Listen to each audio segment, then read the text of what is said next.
Today we will be discussing the Sultanate period with particular emphasis on the economy and society in North India. We will start with the environmental context. The evidences are few and far between. But then also we find the environment was very important even in the context of the Sultanate. In the northern India particularly, we find two river systems dominating the whole expanse of the North Indian plains. One on the western side, it is the Indus river system, whereas on the eastern side, it was the Gangetic plains, and these two dominated the life, with the precipitation, rainfall concentrated on the eastern part, and that's why the population was also much more dense in the eastern part of India.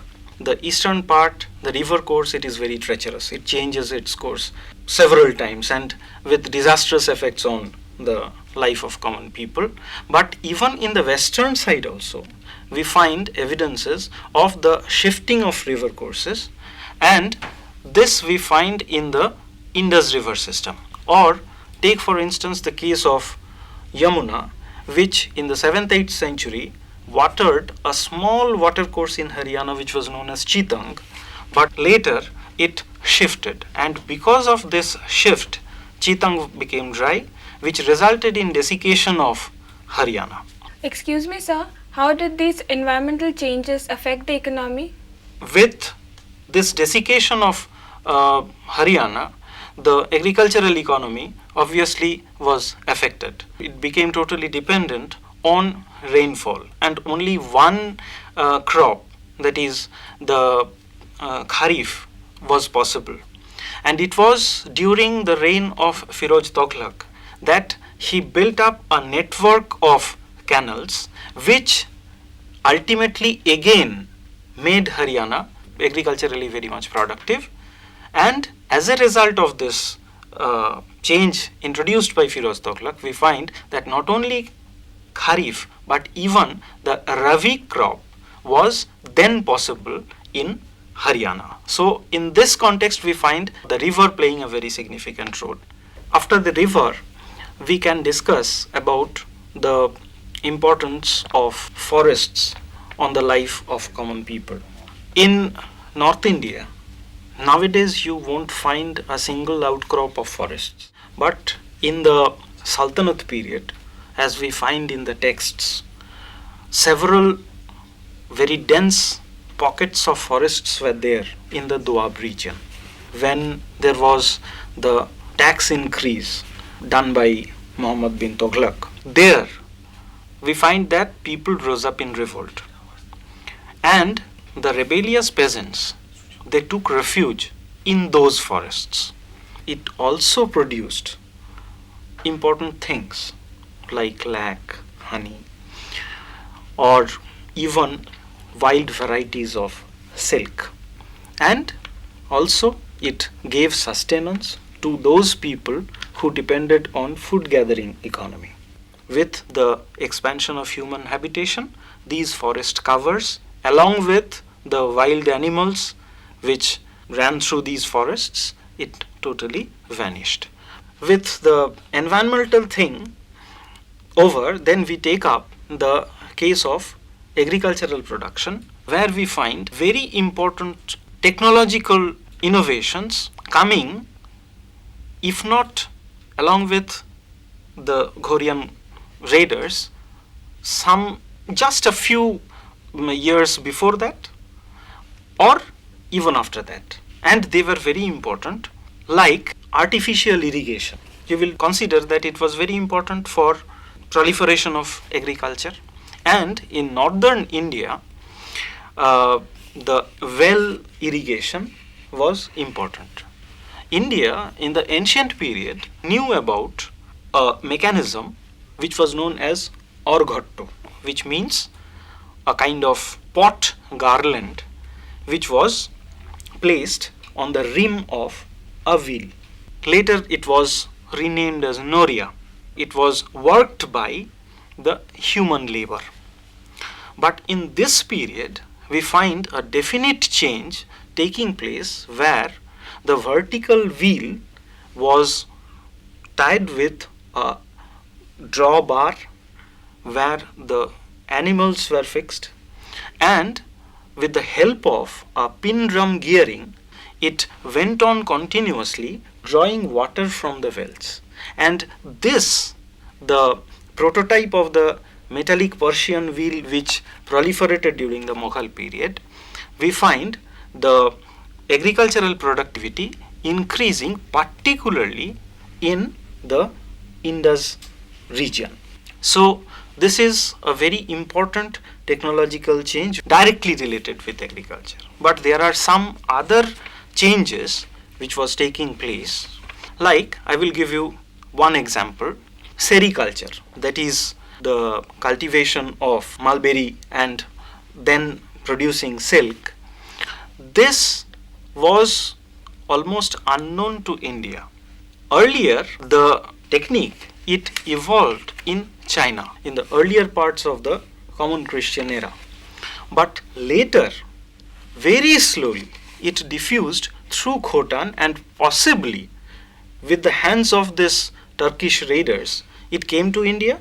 One can say that silk was available in India. Colhan gives some narration of this thing. But it is also possible that either the Chinese silk was directly imported, like the word Chinangshuk. It means the Chinese muslin coming to India, or the raw silk was imported from China. During the period of Ibn Battuta, who came during the reign of Muhammad bin Tughlaq, while traveling Bengal, he couldn't find muslin or silk. But later, when a Chinese navigator Ma Huan, he came to Bengal, he found that already mulberry production has started. So you can see that the silk production or the sericulture as such, it takes place or it starts with the Sultanate or just after that. Then, for instance, preparation of indigo vats, waterproof cementing technology using gypsum, it came with Sultanate. Another thing, the technology of distillation. Earlier there was a kind of distillation available in India, which we find in the archaeological remains of Gandhar, known as the Gandhar stills. But the West Asian stills, headed with, which was known as Moore's head, it was much superior. The technology of cooling was much superior compared to Gandhar stills. And with this, the distillation of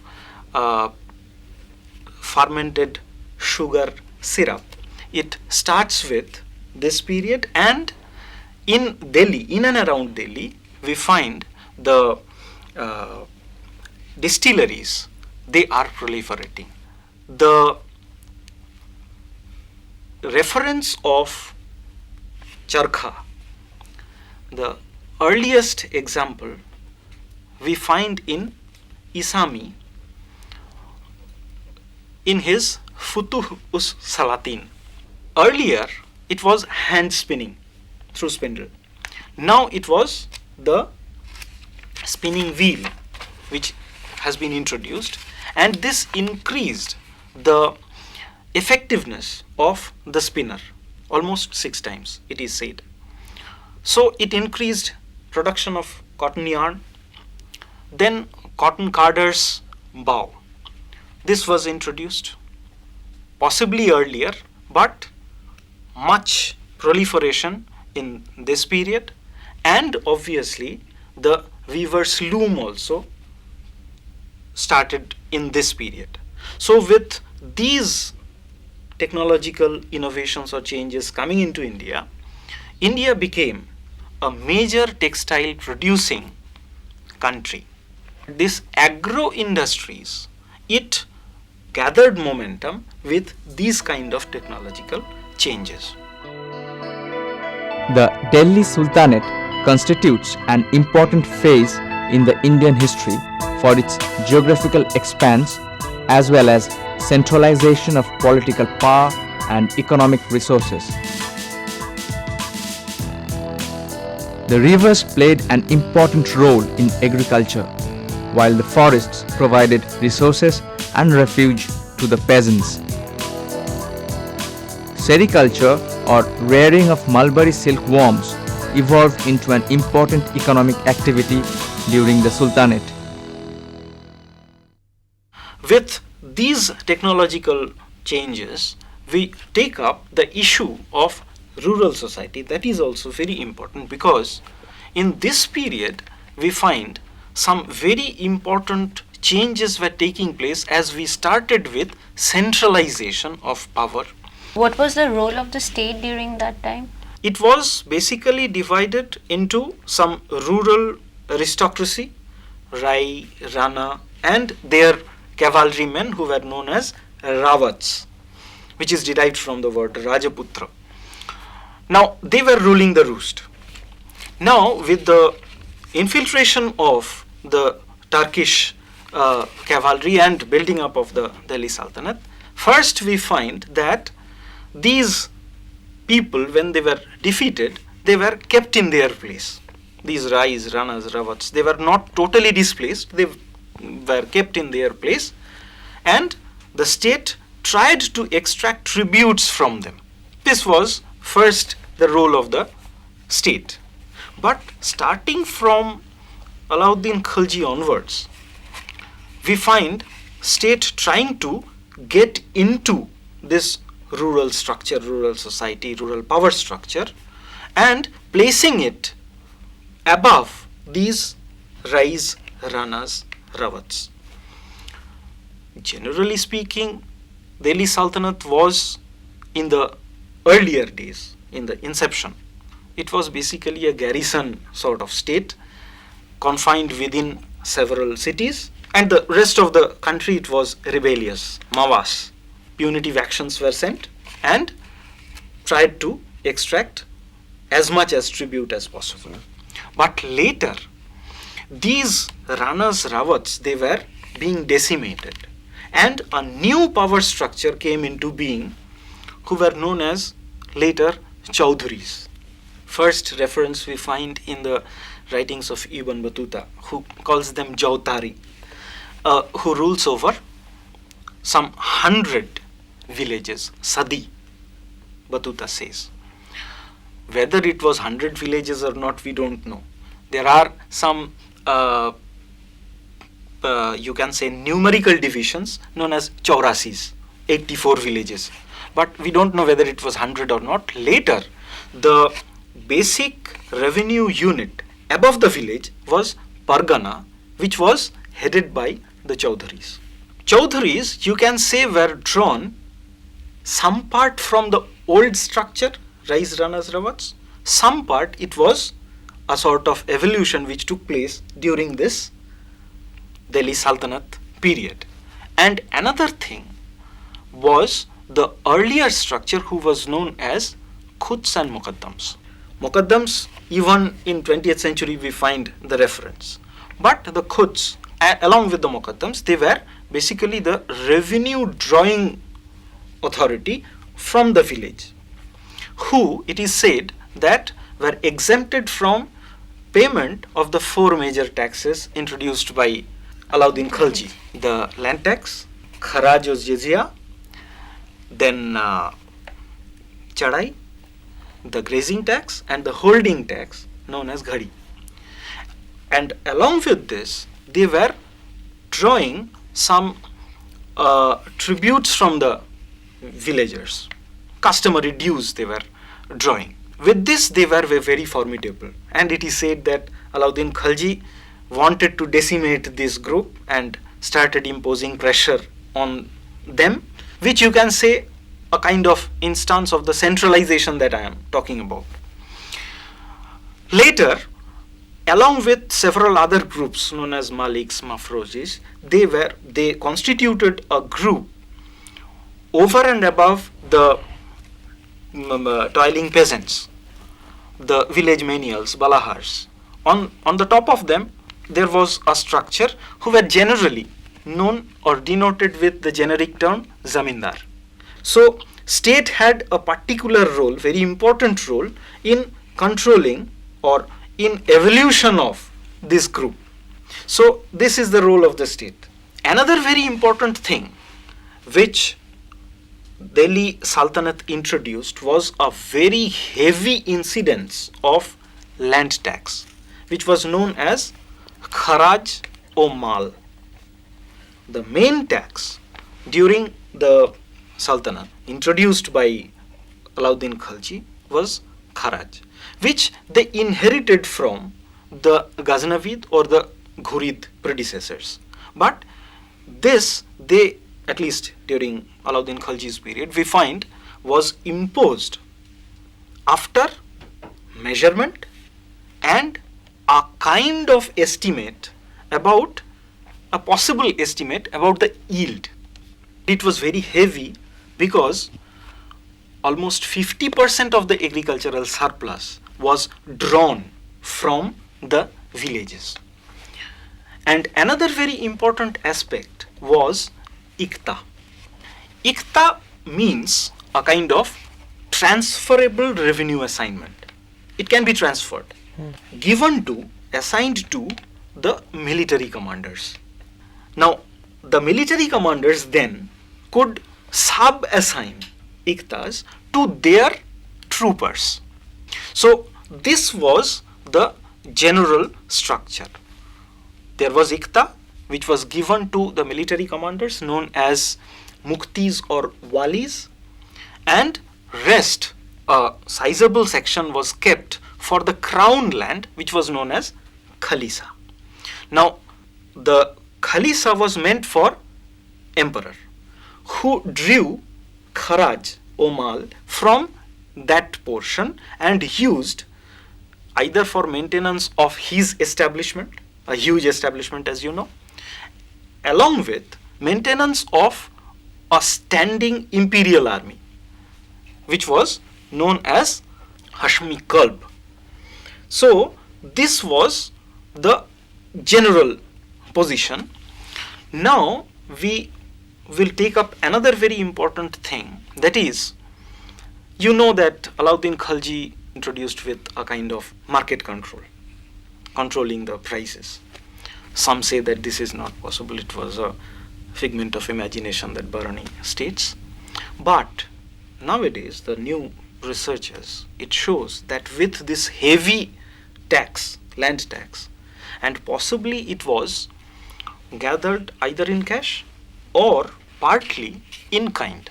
When this was imposed, the peasants were forced to part with their produce, which was then purchased by a kind of itinerant merchants known as Karwani. It is said, Barani states, that Alauddin Khalji forced these Karwanis then to sell this grain which they have collected from the peasants to the state or to the main cities. And with the glut of agricultural products, suddenly the price would have come down. So what Barani was describing possibly was true, at least in the major cities. And this is a very important aspect of the Sultanate economy, particularly in the rural area. The Sultanate has been heavily implicated. They are totally dependent on this huge income. If the country becomes desolate, as happened in the case of Sultanate, Muhammad bin Tughlaq, the economy of the Sultanate will be affected. So, along with this pressure, now they started taking interest in expansion of agriculture also. And that's why we find that Muhammad bin Tughlaq, who was the main, you can say, quote-unquote culprit of imposing very heavy tax in Doab or increasing the tax in Doab, he, when he realized that the agriculture is going desolate or becoming desolate, he started a total new ministry, Amir-e-Kohi, which was entrusted with expansion of agriculture and loans were given, which was known as takafi, to the people, to the peasants. How did India react to all the changes that had taken place? Number one, you find that India is, or was earlier, or even nowadays, it is a caste-ridden society, where it means that the occupation of the father will be taken by the son. Now, you can very well put the question, as you have put, that with these new technological changes, as I have talked, with this new situation which was coming into being, how India or how the rural society it responded. The general response would have been either rejecting the changes fully and getting into the cocoon. But the state wanted these changes, or it needed labor who will be conversant with these new technology. And there we find a very regressive social custom playing a very significant role, that is slavery. In the early days of Sultanate, we find all major campaigns, it resulted in a huge war captives who were then sold in the markets as labor, slaves. And for instance, Alauddin Khalji, we find that he had some 50,000 slaves. Take for instance Firoz Tughlaq. He had some 1,80,000 slaves, of which some 12,000 were artisans. And as they were slaves, as they didn't have the personal freedom to reject, they were forced to take up these new technologies. And thus we find that the Sultanate economy, Sultanate period, it constitutes a very important period for change. And there I will come to the last portion, that is assessment. How we will assess this Sultanate. Here we find that there are several viewpoints. For instance, Didi Koshambi, he lauds role of these Islamic raiders, who he finds broke down the hidebound system of the caste-ridden society. But for instance, K.S. Lal, Lallanji Gopal, they don't find the role of the Sultanate was so positive. They actually find that it starts declining during the Sultanate. A very important historian, Professor Muhammad Habib, he was very much aware about the destructive role of this Sultanate warfare, the destruction that they meted on thousands and thousands of people. But there he find, or he looks into this aspect, or assessing the role of Sultanate from a totally new perspective. He sees that earlier the artisan class, who were considered to be the untouchables or not so lauded position, these artisans along with this Turks, they started entering into the confines of the city. And this he considers to be a case of quote-unquote urban revolution. He considers this to be a social revolution where the artisans, they played significant role under the leadership of the Turks. And he considers this to be a libertarian experience. Those people who were considered to be the outcasts, now they are trying to assert themselves. But as I told you, that the proliferation of slave labor, it belies the position of Muhammad Habib that it was very libertarian. Rather it was regressive. But in the end result, we find that this changes, though it was based on slave labor, it had a very significant future role for the Indian economy. Another thing, the very important, though I won't say very productive debate on the role, whether it was Oriental despotism or it was some other kind of social formation. Some of the aspects it goes along with the Oriental despot thing. The incidence of tax, very heavy tax put on the agriculturalists, peasants, which makes the tax and the rent equivalent. Here, though the state is taking tax, it is so heavy that it is almost equivalent to rent. So it is a kind of tax rent equivalence. And because of this, state takes tremendous interest in the well-being of agriculture. As we find that loans are being given Takavi, or network of canals are being dug for proliferation of agriculture. So state takes interest, which one can say that goes along with the depiction of the Oriental despot, that though he is very strict, but he caters for the good of agriculture for his own interest, self-interest, but nevertheless good for the society also. But it was a very sprawling economy. Precious metals were being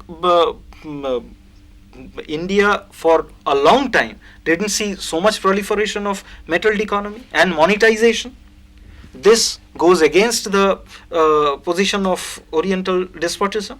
So we can say that Sultanate was a kind of entity of its own, but very important in the context of the Indian economy, Indian history of Indian economy, because it played a very positive role in some of the aspects, if not all.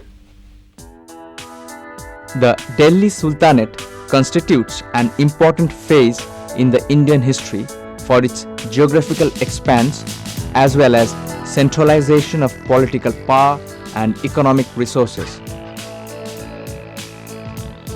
The rivers played an important role in agriculture, while the forests provided resources and refuge to the peasants.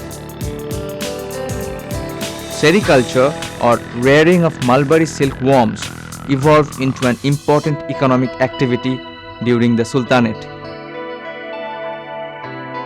The change in the rural power structure decimated the traditionally powerful local satraps like the Rais, Ranas and Rawats. The Rais, Ranas and Rawats were slowly superseded by a new class of rural intermediaries, the Chaudhuris. The heavy incidence of the land tax known as Kharaj o Mal became a new feature during the Sultanate.